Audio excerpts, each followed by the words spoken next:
Have you ever really wanted to forgive someone or really want to let something go that hurt you? Yet, no matter how many times you say it, like I forgive you, or no matter how bad you want to let it go, you still find yourself feeling the anger and resentment. Maybe a smell pops up or a song, and you find yourself feeling the exact same way when you were shattered. Beautiful souls, Lisa here. And today we're talking about forgiveness. Like, what really is forgiveness? It's one of those words, kind of like respect, where we use it a lot, but it's very misinterpreted. So a lot of the times when we say forgiveness, it's like, is it a get out of jail free card? Is it a pardon? Is it excused, And that's really, really not what forgiveness is. It's not an excuse. It does make it more understandable, but it's not a pardon. It's not an excuse. You don't have to pretend nothing happened and forget it. That's really, really not what forgiveness is. But what it is it's actually processing the pain. It's actually feeling the pain. And as you allow that to flow, because all these emotions, the anger and the resentment, it's really just energy wanting to flow. Yet earlier in life, we were told these emotions are not good, so we stop them and then they get stuck. So the first step of forgiveness is allowing yourself to feel the burn, to feel the pain, maybe doing some journaling. It's really important during this stage to get out exactly what you're feeling. It may not feel right. It may not feel good, because whenever you're speaking what you truly think, especially after a heartbreak, betrayal, being lied to, a gaslit, whatever it may be, there's a lot of negative emotion, right? And that's okay. That's normal. I'm not saying to go to the person and tell them all these things, but you do need to flush it out of yourself. So journaling is a really, really good way of doing that. You could also speak it out loud, like make a video that only you see and then replay it, And the more times that you do this, the more that charge on the emotion, it gets less. So right after something happens, that emotion is supercharged, like you really feel it, And as you process it more and flush out a lot of the, feelings that you're having about it, that charge gets less and less. As that happens, then you can kind of look at the situation less reactively, and you can really get to all the different parts of the situation. Now here, it's not to say that it's your fault that whatever happened, because it's really not. Whenever we get down to the bottom of it, it's we are in so much pain because somebody else did something stupid. Why are we holding on to this pain when they are the ones who made a stupid decision? And if we hold on to that pain and we don't let it process, then it just continues to eat. It eats at you, and it interferes with your relationships. It could interfere with your career. And that's something that you get double punished, You're just sitting there doing your thing. Somebody does something that breaks your heart, and then you then are stuck with that pain, it's not your fault. However, there are some things to be learned, and that is why the pain is still there. So whenever you can look at it more objectively and say, hey, what parts did I have in this, right?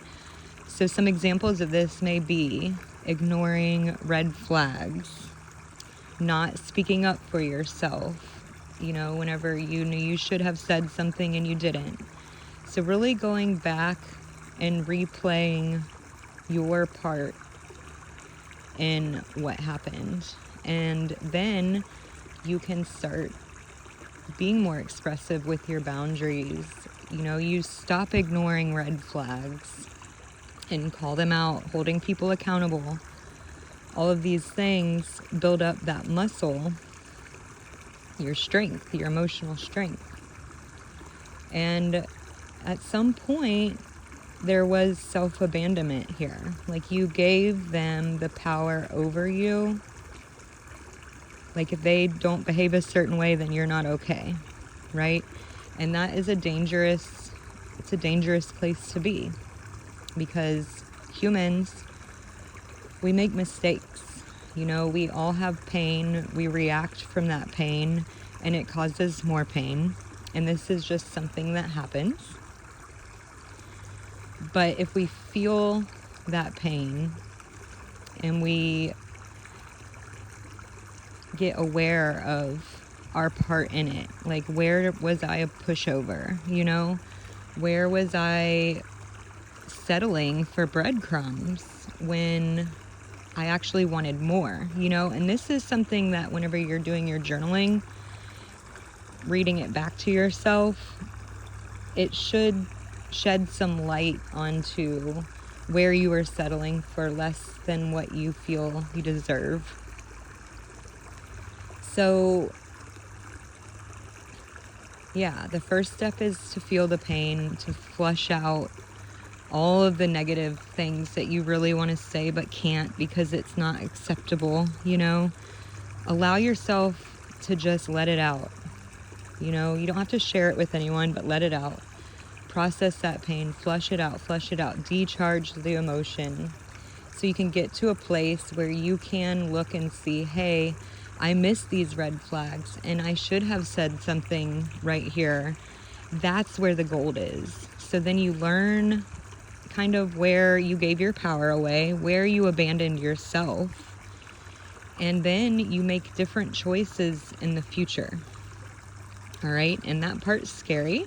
It's very scary, but as you do it, even shaking or crying, you get better at it. You build that muscle.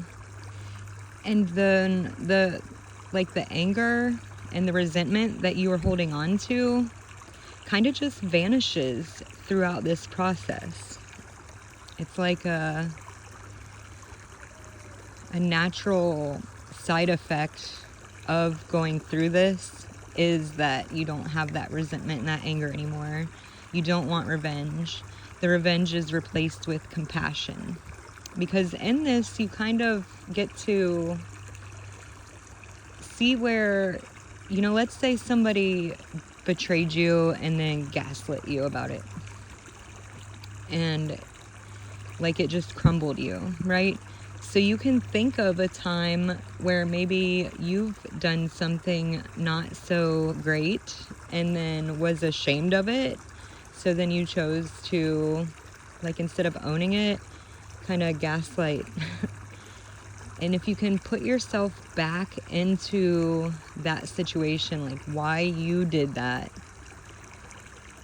it was because you were in pain. It was because you were scared. It was because you were ashamed. So the other person is probably, whenever they were doing this to you, they were ashamed. They were so ashamed that they couldn't own it. And they felt bad that they did it. Elsewise, why would they have lied about it, On the other hand, they lie about it also so that they can keep the access to you. So it's double-edged, but as you start to look into how you've done things, that can create more compassion for others Like, anytime somebody is hurting you, it's because they are hurting. Behavior is communication. And whenever it's behavior that's super toxic or negative, like, they need help. Not saying that you need to be the one to give it to them. Sometimes they've got to do their own journey, but it's not because there's something wrong with you.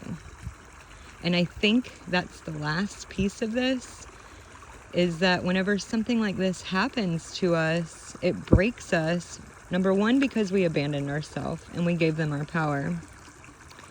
But it really breaks us because we internalize what they did as something inherently wrong with us. You know? Like, if I were better, then they wouldn't have done this. And that's just not true. It is so much more than that.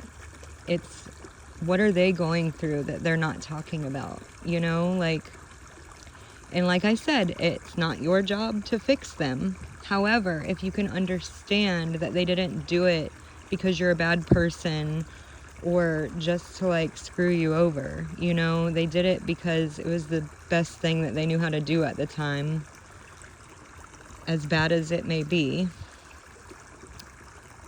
It wasn't your fault, and it wasn't because there's something inherently wrong with you. And that's something that happens whenever we go through these major traumas, is that we internalize it and make it mean, like, well, if I was more worthy, or if I were enough, or if I were lovable, then this wouldn't have happened. But that is a lie.